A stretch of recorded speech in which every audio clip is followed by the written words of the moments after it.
조인섭 변호사의 상담소.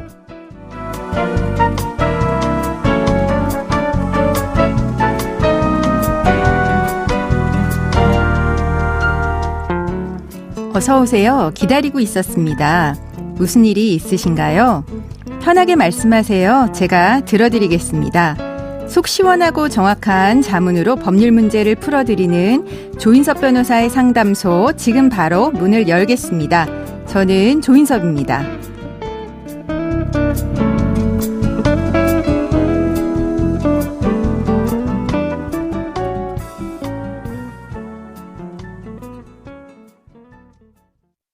고민이 있을 땐 언제든 문을 두드려주세요. 당신을 위한 로하우스 조담소, 김규리 변호사와 함께합니다. 안녕하세요. 네, 안녕하세요. 법무법인 신세계로의 김규리 변호사입니다. 네, 오늘은 어떤 고민이 기다리고 있는지 먼저 사연부터 알아보겠습니다.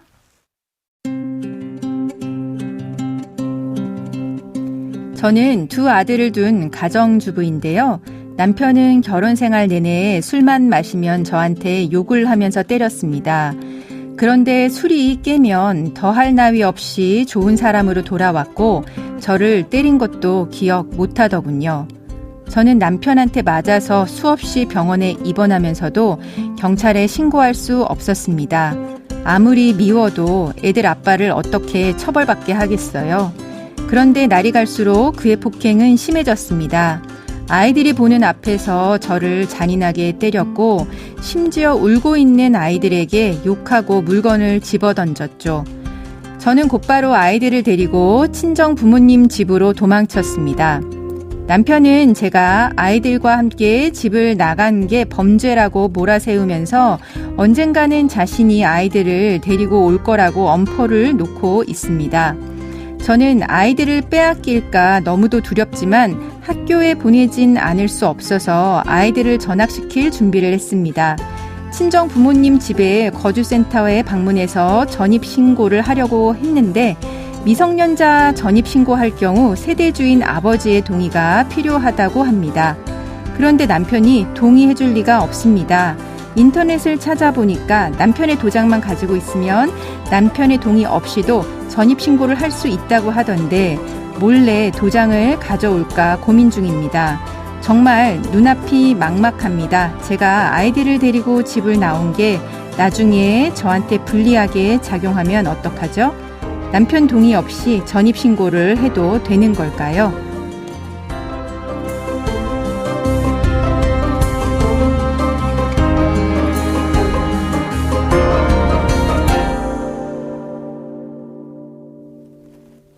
사연을 보고 있는 제가 다 화가 나네요. 어떻게든 도와드리고 싶은데 가정폭력이 발생한 경우에 어떻게 대처할 수 있는지, 또 이혼 청구가 가능한지 알려주세요. 네, 가정폭력 범죄의 경우에는 말 그대로 가정에서 범죄가 발생하는 것이기 때문에 그 범죄가 잘 드러나지 않고 반복되는 경우가 일반적이고 네. 더욱이 위와 같은 가정에서 가정폭력은 점차 더 강화되어 그 피해가 심각해지는 경우가 다수입니다. 그렇죠. 그렇기 때문에 가정폭력이 발생할 경우 분명 즉각적인 조치를 취해 추가 피해를 방지하는 것이 꼭 필요해 보입니다. 네. 남편으로부터 극심한 폭행 피해를 입은 경우에 이혼 청구가 가능한 것은 당연한 것이고요. 예, 그러면은 가정폭력이 발생했을 때 이제 가장 중요한 거는 가해자와 피해자를 분리하는 것인 것 같은데요. 그럼 가장 먼저 해야 할 일은 무엇일까요? 우선 가정폭력이 발생했을 당시에 즉시 경찰에 가정폭력 범죄를 신고하게 되면 우선적으로 사법경찰관이 곧바로 현장으로 와서 폭력 행위를 제지하거나 행위자와 피해자를 분리하고 상황에 따라 피해자를 보호시설 또는 의료기관 등으로 인도하는 응급조치를 해주게 됩니다. 네, 응급조치죠. 네, 또한 사안이 긴급한 경우에는 사법경찰관이 긴급 임시조치를 시행하거나 검사의 청구를 통해 접근금지 등의 임시조치를 시행할 수 있습니다. 네, 또 피해자가 직접 신청할 수 있는 것도 있죠. 네, 피해자 보호 명령 절차도 함께 고려할 수 있는데요. 네. 가정폭력의 피해자는 수사기관을 거치지 않고 직접 가정법원에 퇴거든 격리, 접근금지 등을 구하는 피해자 보호 명령을 청구할 수 있고 피해자 보호 명령 결정이 있기까지의 공백을 막기 위해 피해자 보호 명령 결정 시까지 동일한 내용을 구하는 임시보호 명령 청구도 가능합니다. 네, 여러 가지 조치가 있는데요. 이 사연자분 앞으로 친정에서 이혼 소송을 진행하실 것 같은데요. 이혼 소송을 진행하면서 남편이 친정으로 소송으로 찾아오지 못하게 하는 방법도 소개를 해주세요. 네, 이혼 소송을 하시는 중에도 적금금지 사전처분이라는 제도를 통해 상대방의 접근을 금지해 볼 수 있겠습니다. 네. 사전처분은 이혼 조정 또는 재판을 진행하면서 임시처분을 하여야 할 급박한 필요가 있는 경우에 신청할 수 있는 것인데요. 네. 다만 사전처분 신청의 경우에는 본안사건, 즉 이혼 소송을 접수하신 후에 신청할 수 있는 것이기 때문에 네. 또 통상 별도의 기일을 진행한 후에 결정이 내려오는 것이 일반적이고 그래서 즉각적인 효과를 기대하기에는 다소 어려움이 있습니다. 네, 그러니까 여러 가지 조치가 있으니까 좀 종합적으로 생각해서 하시면 될 것 같은데요. 또 이 사연자분이 두려워하시는 게 아이들을 데리고 지금 친정집으로 피신을 했는데 남편이 이게 범죄가 된다고 약간 이제 협박 아닌 협박을 하고 있어요.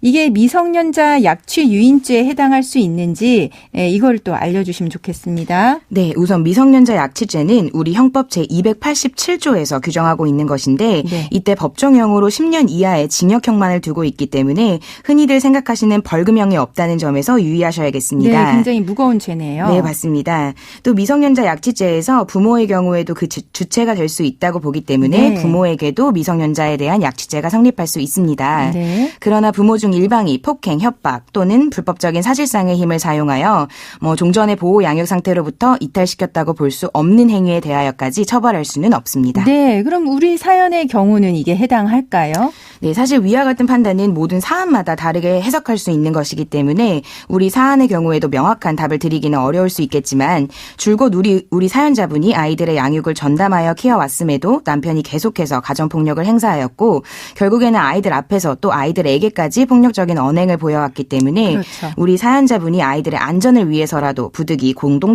거주지를 벗어나 친정집으로 옮겨 아이들에 대한 양육을 계속한 경우로서 네. 해당 행위가 보호 양육권의 남용에 해당하는 등의 특별한 사정이 없는 한 아이들을 데리고 나온 사정만으로는 곧바로 미성년자 약취죄가 성립된다고 보기는 어렵겠습니다. 네. 그런데 만약에 반대로 남편이 갑자기 찾아와서 아이들을 데려간 경우에는 이 사연자분은 어떻게 대처할 수 있을까요? 네, 이미 별거가 시작해서 우리 사연자분이 평온하게 아이들을 보호 양육하고 있는 상태에서 상대방이 억지로 아이들을 탈취한 경우에는 또다시 미성년자 약취죄가 문제될 수 있겠습니다. 네. 또한 실제로 친권 양육권에서 유리한 위치를 점하고자 이혼 소송 진행 중 또는 면접 교섭을 하다가도 아이를 탈취하는 일이 빈번하게 발생하는데요. 네, 그렇죠. 이러한 경우에는 재판부에서 사전처분으로서 아이의 인도를 명하기도 하고 네. 오히려 최종 판결에 있어서는 이러한 사정이 양육자 지정에 불리하게 적용되는 경우가 많기 때문에 절대로 정당한 이유 없이 아이에 대한 무리한 탈취 시도는 하지 않으셔야겠습니다. 네. 그리고 이제 또 사연자분이 궁금해하셨던 게 아이들을 전학시키려면 전입신고를 해야 하는데 이제 미성년자를 전입신고할 경우에 세대주인 아버지의 동의가 필요하다는 문제가 있는 상황이세요. 몰래 남편의 도장을 찍은 채로 전입신고하면은 어떻게 되나요? 네, 당장 아이 전학 문제를 처리해야 되신 상황이기 때문에 답답하신 심정은 이해가 됩니다만 상대방의 동의를 받지 않고 전입신고서에 상대방의 이름을 쓰고 상대방의 도장을 임의로 날인하는 행위는 형법상 사문서 위조 및 동행사죄에 해당할 가능성이 큽니다. 네, 그 사문서 위조 동행사죄에 대해서도 간단하게 설명해 주세요. 네, 형법 제231조에 의하면 사문서 위조죄는 행사할 목적으로 권리, 의무 또는 사실 증명에 관한 타인의 문서를 위조함으로써 성립하는 것인데요. 네. 이때 위조는 작성 권한이 없는 자가 타인 명의를 모용하여 문서를 작성하는 것을 말합니다. 네, 네. 또한 형법 제234조에서는 사문서 위조죄에 의하여 만들어진 문서를 행사하는 경우 위조 사문서 행사죄가 성립된다고 규정하고 있는데 네. 여기서 행사라고 하면 문서의 내용을 상대방이 인식할 수 있는 상태에 두는 것이면 족하기 때문에 그저 교부하는 것도 이에 해당합니다. 네, 그러니까 남편 이제 인장을 임의로 이제 날인해서 서류 작성하는 게 사문서 위조 동행사죄에 해당할 수 있다는 이야기시네요. 하지만 사연자분에게는 아이들 교육이라고 하는 어쩔 수 없는 문제가 있긴 했는데 좀 참작은 되지 않을까요? 네, 우리 법원에서 긴급한 사정 및 자녀의 복리 등 전반적인 사정을 고려해서 처벌하지 않은 사례도 있기는 합니다. 네. 근데 특별한 사정이 인정되지 않은 한 우리 사연자분과 같은 일반적인 경우에는 무리하게 상대방 상대방의 동의 없이 상대방의 도장을 찍는 등의 행동은 조심하셔야겠습니다. 네. 특히 아이의 전입신고에 관해서 미리 상대방에게 알리거나 그 의사를 묻는 일이 어려운 것이 아닌데도 단순히 상대방의 승낙을 받기 어려울 것으로 예상하고 이러한 행동을 하는 것은 전입신고서를 위조하고 또 이를 행사하겠다는 그 고의가 분명히 인정된다고 볼 수 있고요. 네. 또한 가볍게 인터넷이나 주민센터 담당 직원으로부터 상대방 도장만 있으면 전입신고가 가능하다는 안내를 받았다. 이러한 사정만으로는 당사자가 범죄가 되지 않을 것이라고 잘못 인식했다거나 스스로의 지적 능력을 다하여 그 위법한 행위를 회피하기 위한 진지한 노력을 다하였다고 볼 수도 없기 때문에 그 책임을 피하기는 어렵다고 보입니다. 네, 이런 경우에는 오히려 이제 가정폭력법상의 이제 피해자이기 때문에 가정폭력 방지 및 피해자 보호 등에 관한 법률에 의해서 비밀 전화하기라고 하는 방법을 좀 시도해 보는 것도 한 방법이라는 생각은 듭니다. 네, 지금까지 상담 내용을 정리를 해보면요. 가정폭력이 발생했을 때 즉시 경찰에 가정폭력 범죄를 이제 신고를 하게 되면 사안에 따라서 사법경찰관이 피해자 보호를 위한 격리 또는 접근 금지의 긴급 임시 조치를 할 수 있고요. 또 가정폭력 피해자는 직접 가정법원에 피해자 보호 명령을 청구할 수도 있습니다. 또 이혼 소송을 진행하는 중에 접근 금지 사전 처분이라고 하는 방법을 이제 또 사용하실 수도 있다는 거 알려주셨고요. 이제 사연자분 같은 경우 남편의 가정폭력 때문에 아이들을 데리고 친정으로 오셨는데 걱정하시는 것처럼 미성년자 약취 유인죄에는 해당하지 않을 것으로 보여지고 다만 남편의 동의 없이 도장을 몰래 찍어서 아이들을 전입시키는 문제는 형사 처벌이 될 수 있기 때문에 유의하셔야 된다라고 알려주셨습니다. 네, 감사합니다. 지금까지 김규리 변호사와 함께했습니다. 감사합니다.